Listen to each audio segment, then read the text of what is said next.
She said this trip is just me time. Then I saw her Insta story kissing another guy. I didn't confront her. I just sent it to the wedding planner, canceled my flight, and left her belongings at her parents' house. Hey viewers, just a quick thanks. Over 14% of you are already subscribed, and it means the world. If you're new here and enjoy these stories, join the family by hitting that subscribe button. We're on the road to 10,000. So this happened 2 months ago, and I'm just now feeling like I can write about it without losing my mind. Still can't believe how fast everything went sideways. My fiancée Rachel and I were supposed to get married next month. We'd been together 3 years, engaged for 1. I'm 29, she's 27. Thought we had everything figured out. Guess I was wrong about a lot of things. I'm an accountant, she works in marketing for some tech startup. We live together in my condo, but she keeps her own place too since we both like having some independence. We split dates and shared activities but maintained separate finances mostly. Everything seemed normal until about 3 months ago when Rachel started talking about needing space before the wedding. I just feel like I haven't had time to be myself lately, she said one night over dinner. What do you mean? Like we're always together. Planning the wedding, hanging out at each other's places, working. I feel like I've lost my independence. Rachel, you still have your own apartment. We don't live together full time. I know, but it feels like we're heading that direction after marriage. I need to make sure I'm ready for that level of commitment. That's kind of the point of marriage. Being committed.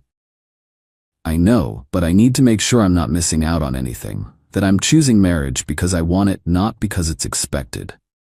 Red flag, but I figured pre-wedding nerves were normal. What do you want to do about it? I was thinking maybe I could take a solo trip somewhere. Just a week to clear my head and figure things out. A week before our wedding? No, not that close, maybe next month. Give myself time to really think. Where would you go? I don't know yet.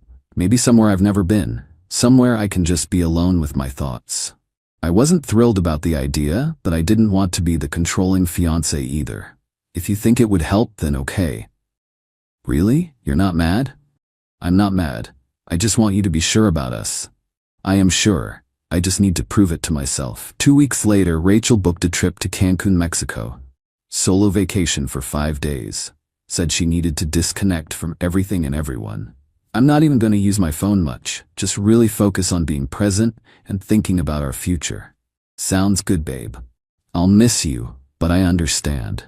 Thank you for being so supportive. This is why I love you. The week before her trip, Rachel was acting strange, more distant than usual, spending a lot of time on her phone texting people. When I asked who she was talking to, she'd say work stuff or trip planning. Just coordinating with the hotel and looking up activities. Thought you were going to disconnect?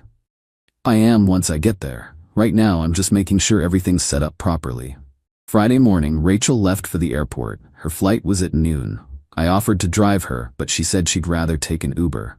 Less complicated that way. Clean break from normal routine. Clean break? It's 5 days, not 5 years. You know what I mean. Easier to get into vacation mode. I kissed her goodbye and went to work. Figured I'd use the weekend to catch up on some client files and maybe hang out with my buddies. Saturday afternoon I was at home working when I decided to check social media. Hadn't heard from Rachel since she landed Friday night, which was fine since she wanted space to think. I opened Instagram and saw she'd posted a story about an hour earlier. Beach sunset with a caption about finding clarity. Normal vacation stuff. Then I swiped to the next story. Rachel was at some resort pool bar with a guy I'd never seen before. They were sitting close together, laughing. His arm was around her, and she was leaning into him like they'd known each other forever. I stared at the screen trying to process what I was seeing. Maybe it was just some random guy she met. Maybe they were just being friendly. Then I swiped to the next story. Rachel and the same guy making out. Full-on kissing by the pool with drinks in front of them. The timestamp showed it was posted 20 minutes ago.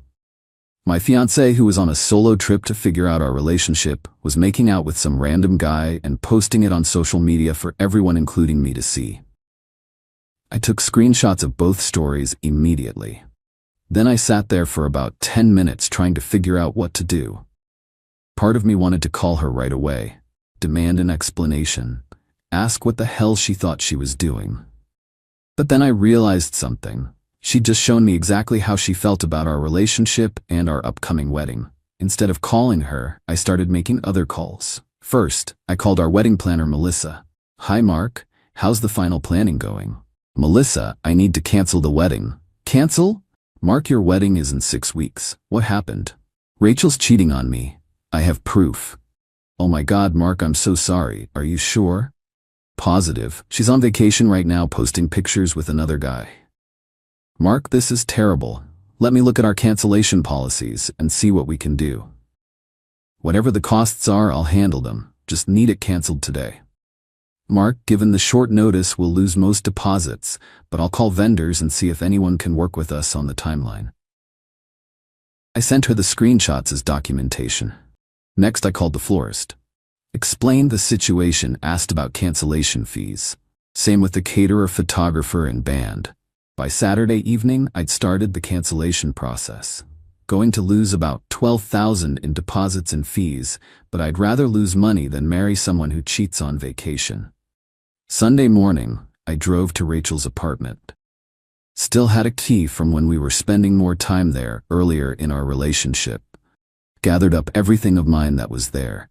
Clothes, books, some kitchen stuff I'd brought over. Then I drove to her parents' house. "Mark?"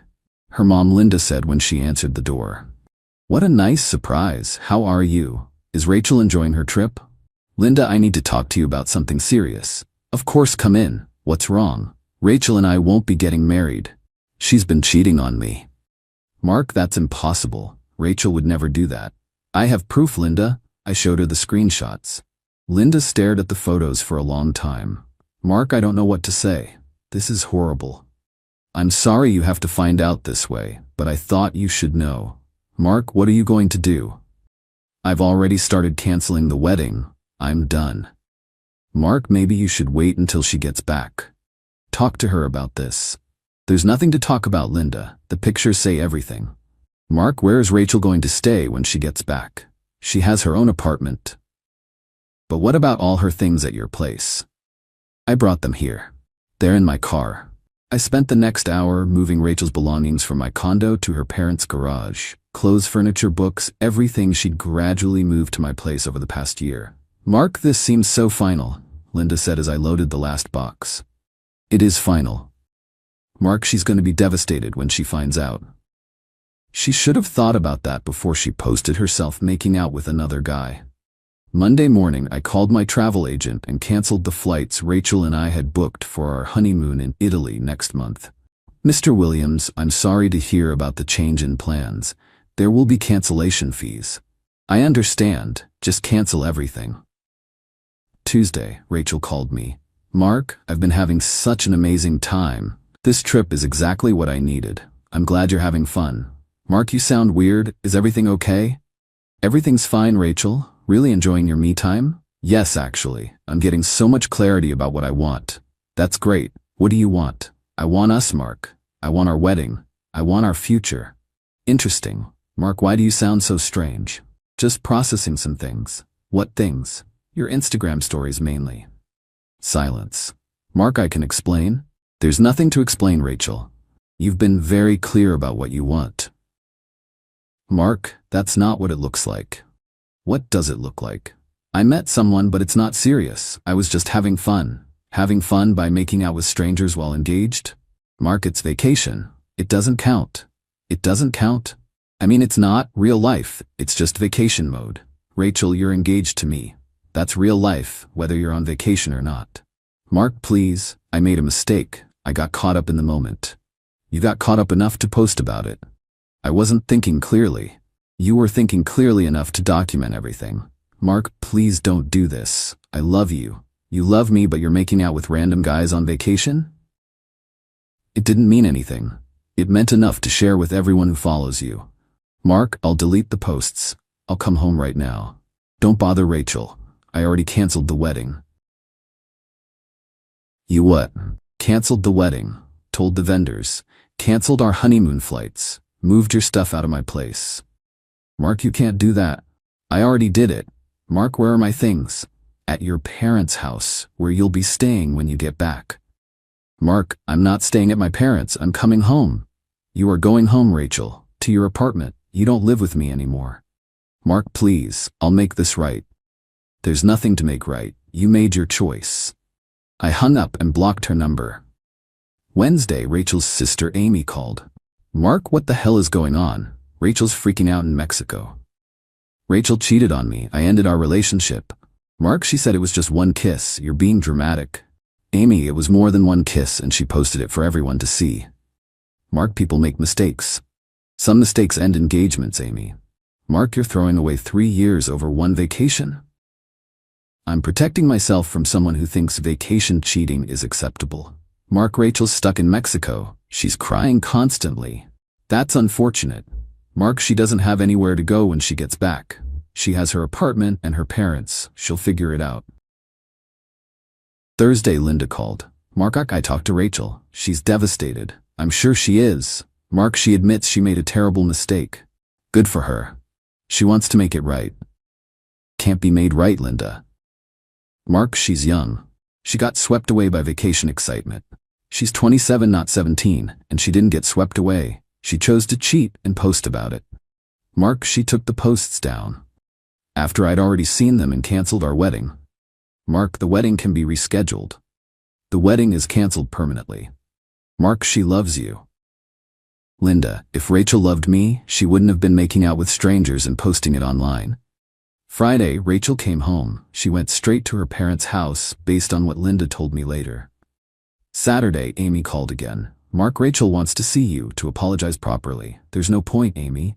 Mark, don't you want closure? I got closure when I saw her making out with another guy.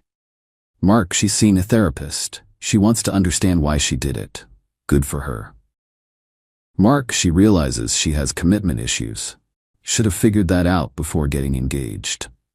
Sunday, Linda tried one more time. Mark, Rachel's willing to postpone the wedding. Take time to work on herself. Linda, there's no wedding to postpone. I canceled everything. Mark, it can be rescheduled. Trust can't be rescheduled. Mark, people work through infidelity all the time. Good for them. I'm not interested. It's been 2 months since Mexico. Rachel's been staying with her parents while apparently figuring herself out. I heard through mutual friends that she's been telling people I overreacted and threw away our relationship over one vacation mistake. She's right about one thing. I did throw away our relationship. The second I saw her making out with another guy. The vendor cancellations ended up costing about what I expected. Lost most of the deposits, but avoided the bigger payments. Rather lose $12,000 than marry someone who thinks vacation cheating is acceptable. I kept my condo and my independence. Changed my Netflix password and updated my emergency contacts. Small things, but they felt significant. Started dating again last month. Met someone named Sarah who's a teacher. When I told her about Rachel, she said something that really made sense. Anyone who posts their cheating on social media isn't ready for commitment. Pretty much sums it up. My friends and family think I made the right call. Even some of Rachel's friends have reached out to say they understood my decision. The whole thing taught me that some people want the security of an engagement without the responsibility of actual commitment. Rachel wanted to feel loved and chosen, but also wanted the freedom to explore other options. She thought she could have both. Turns out, she was wrong. Sometimes the best response to betrayal is just accepting it as information and acting accordingly. Rachel wanted me time to figure herself out. I gave her all the time she needed. Forever.